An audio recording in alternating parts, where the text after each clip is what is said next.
Man, oh man, oh man, oh man, oh man, what a fight, guys. Bellator 255 kicking off their main card with Kana Watanabe versus Alejandra Lara. What a scrap, man. This was a very back and forth fight.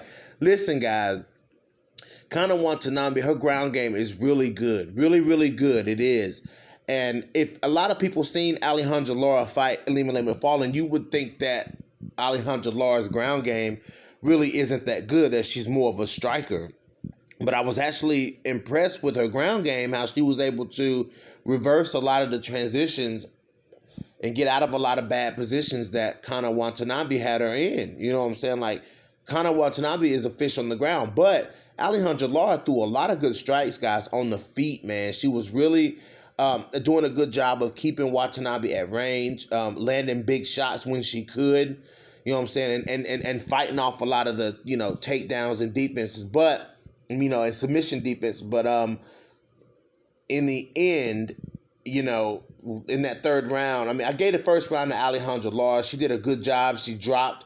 That might have been a second round when she dropped Kana Watanabe, but Kana Watanabe closed the distance, and Alejandra started throwing elbows in close range, and man, she dropped Kana Watanabe with an elbow, and Watanabe did a great job of recovering, getting back to her feet. And then in the third round, she really in the second round she beat Alejandra Lara just in the ground game. She held Lara down a lot in that fight.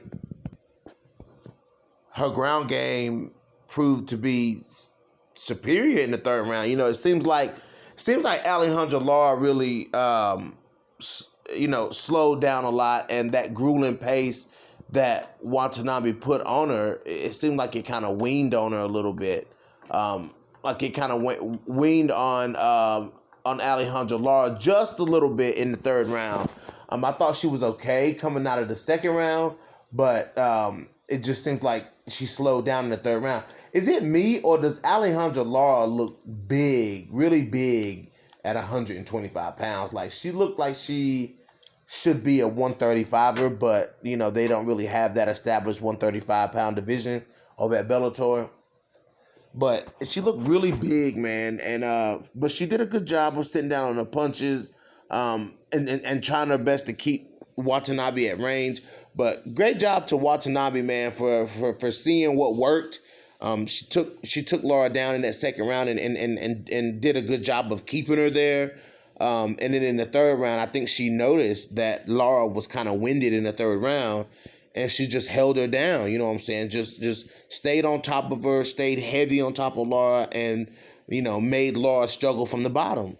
So anyways, it was a good fight. Watching this was a big fight. This was a title, pretty much a title eliminator fight. You know what I'm saying? Like, the winner of this fight could fight Juliana Velasquez, and I was a little surprised at the split decision. I think that Watanabe won rounds 2 and 3, but I can see where the judges do, because why the judges said that, because in the third round, when she was on top, she didn't really do too much. She just kind of held Alejandra Lara down. So Alejandra was throwing strikes from the bottom and was really working to try to get up. So it is what it is with that. But great fight, great fight, great fight, and kudos to Kana Watanabe for the big win. This is your boy BJ, and I'm out.